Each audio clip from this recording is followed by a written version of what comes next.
Is there a coming war with China? What should be the West's response if it's deemed that China covered up the virus or indeed it came from a lab? Now, when power structures shift, generally expect instability. America's been the world's superpower since the Second World War. Obviously, there was friction during the Cold War and the rise of the Soviet Union. But as America goes through what will probably be an economic and monetary collapse over the next few years, China is in a strong position to take on the US as the world's next superpower. Now, the US isn't going to like that. We're certainly going to see friction. We're going to certainly see instability as that switch happens. We don't know too much about China in terms of its military interests going forward. We know they probably want to take back Taiwan. They want to take back Hong Kong, although that will probably happen eventually anyway. We don't really know if China in the future will use its military to intervene in the Belts and Roads Initiative. If there are cases in the future where countries don't want to pay back China, whether China would use its military. I mean, certainly the US has been no angel since the Second World War. It's certainly had wars that probably, at least in hindsight, weren't really that smart to do. So it's quite possible China will use its military, will start asserting itself as it gains in status, or at least once it gets to superpower status. Essentially, it can do what it wants. That really is the definition of being the world's superpower. You can do what you want and no other country can really stop you. That is when you are a true superpower status. We don't know if China will use its military. The difference between China and the West, China tends to look very long term. It's looking at, what are we achieving 30, 50, 100 years down the road. The West tends to think very short term. It's 4 years, maybe 5 years. They'll only look into the next general election. So China actually has an advantage over the West in that, and that will probably aid China in its rise to superpower status.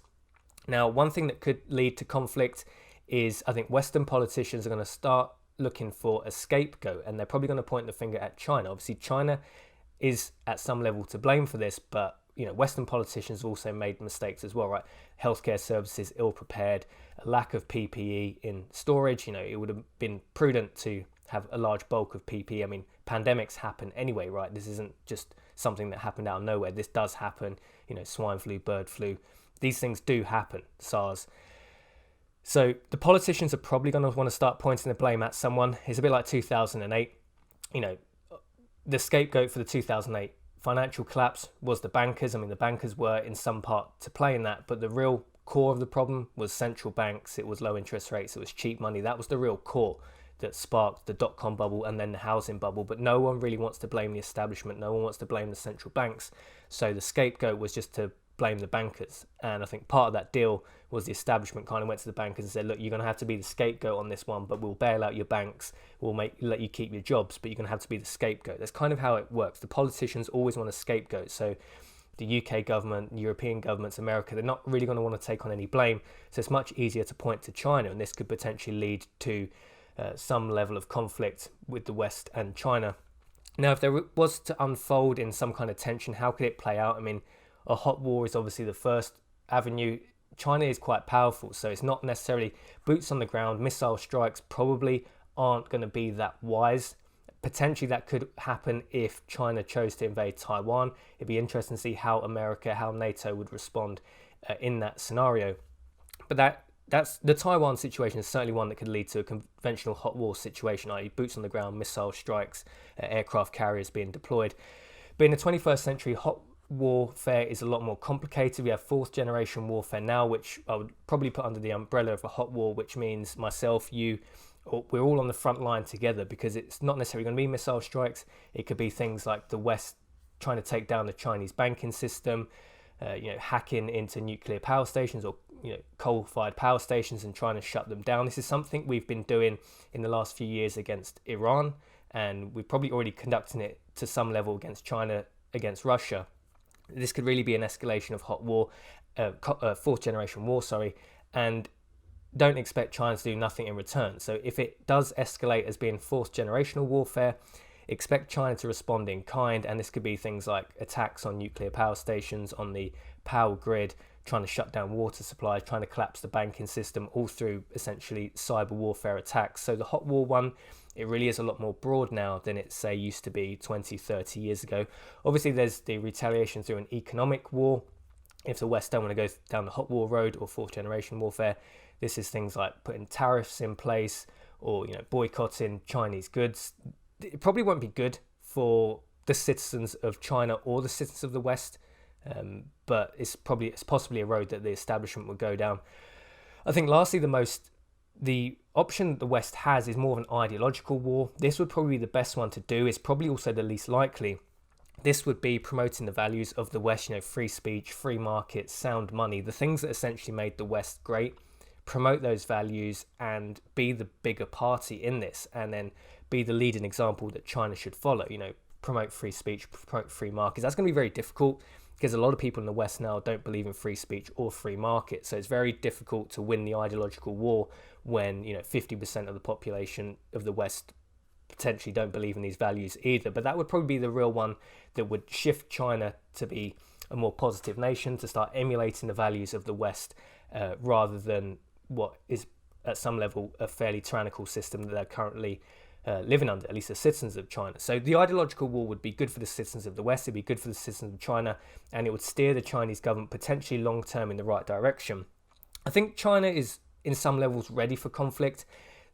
As we say, China looks long term. They look at, what can we achieve 30, 50, 100 years down the road. Being the next superpower, this is something that I think that the Chinese politicians have looked at. I think most people in the world kind of realize that the rise of China is happening.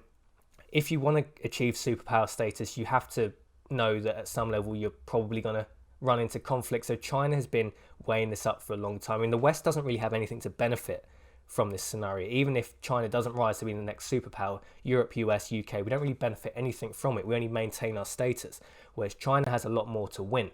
They're going, from a fairly middle of the road country that doesn't really have that much power. It certainly is growing in power. We've seen the influence China has over the World Health Organization and within the United Nations. It's certainly growing, but it doesn't have that, USA superpower status yet, but it's going to benefit a lot if it gets to that. So the West has a lot to lose. China has a lot to gain. So I think China is kind of prepared for it. People talking about the reparations thing, I think this is a silly idea. It doesn't really align, in my opinion, with Western values. We should have been more aware of what we're dealing with China. It seems like in the UK at the moment, the intelligence agencies are saying they knew fairly early on. So even if we say China covered up the virus, I'm sure MI6, I'm sure GCHQ were well aware of the situation in China in late December, early January. It really is on our governments to have acted on that information. It seems like they didn't. Also, the problem is with reparations, it really will be a test case.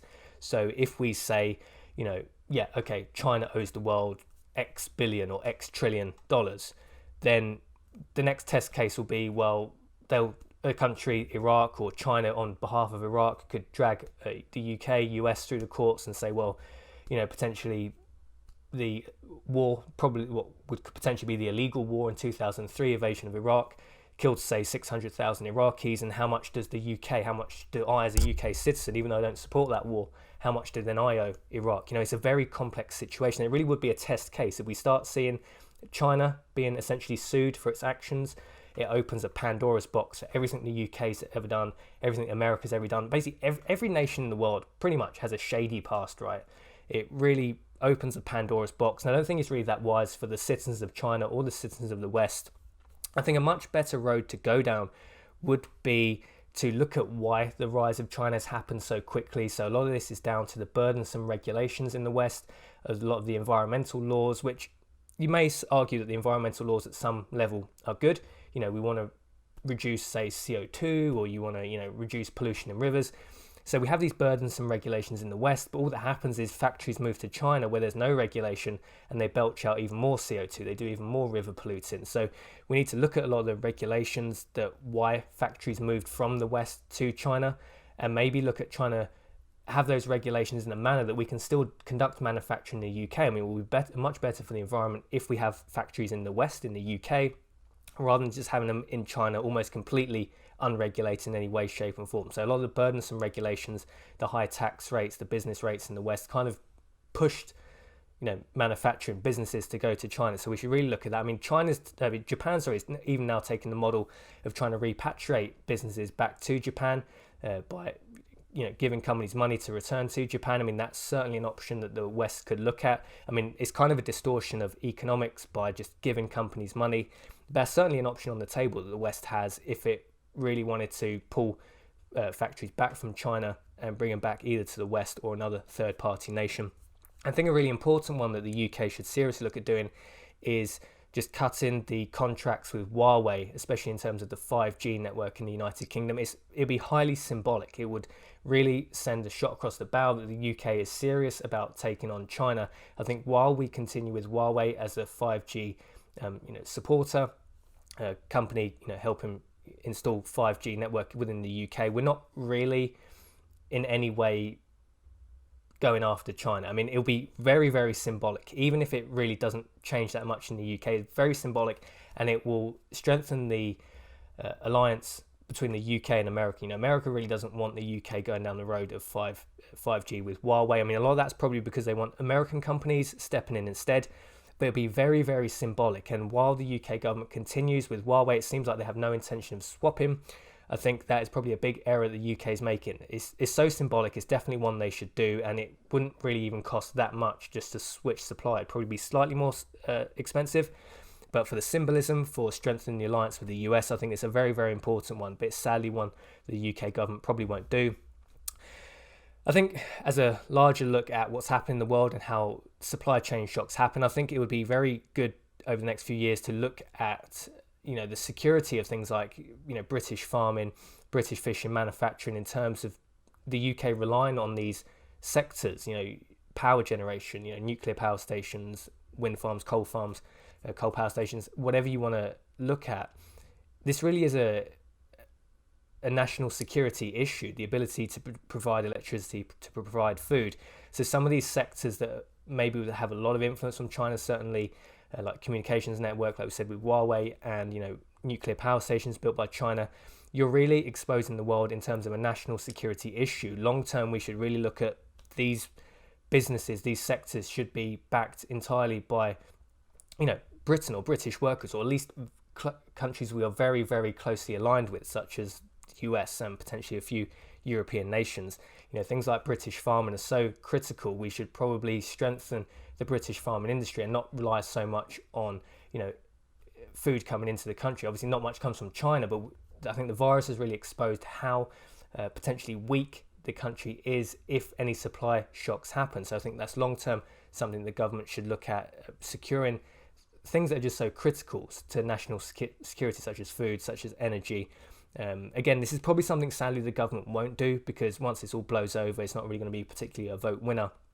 But I think it really is such a critical issue long term. Hopefully it's one that people still continue to make noise about once Corona blows away. So I think really the West should lead by example. I think Ron Paul says that pillars of prosperity, free markets, honest money, and private property, those really are the virtues we should be promoting in the West, and export those virtues to China. Really, that is the long term thing that will benefit the West and China together. I think we're doing all the wrong things. There's a clampdown in free speech and free markets, in honest money in the West. So we'll really see how it plays out. I mean, China doesn't have to be the enemy, right? Long term, if China liberalizes, if it promotes free speech, if it promotes free markets, that will be best for the world. I mean, the world needs a superpower. I don't know how much longer America can hold on for. It really depends long term how the US collapse and the Western collapse plays out. Obviously, very heavily indebted. America owes more money than any other nation in history, right? When debts are this big, they tend not to be paid back. It tends to be the collapse of empires when you get to debt levels this large. Obviously, Europe is in very similar problems. There may be one or two countries in Europe that can ride this storm out. But a liberalization of China by exporting Western values to China long term would be the real solution. A hot war is not really going to be good. An economic war is not going to be good. I think the ideological war really is the road to go down, but sadly we probably won't, because too few people in the West believe in free markets and free speech and sound money. It's only going to be an interesting few years how it plays out. Let us know your thoughts and opinions on this one, guys. Where do you think this is going next? Will we see a hot war or a fourth generational war with China? Will it be an economic war, or do you think we can win the ideological war and turn China round, which would be to the benefit of both citizens of the West and China together? Is that impossible? Am I just a daydream? I'd love to know your thoughts and opinions on this one, guys. Jason from Liberty Bunker signing off, and I'll see you in the next video.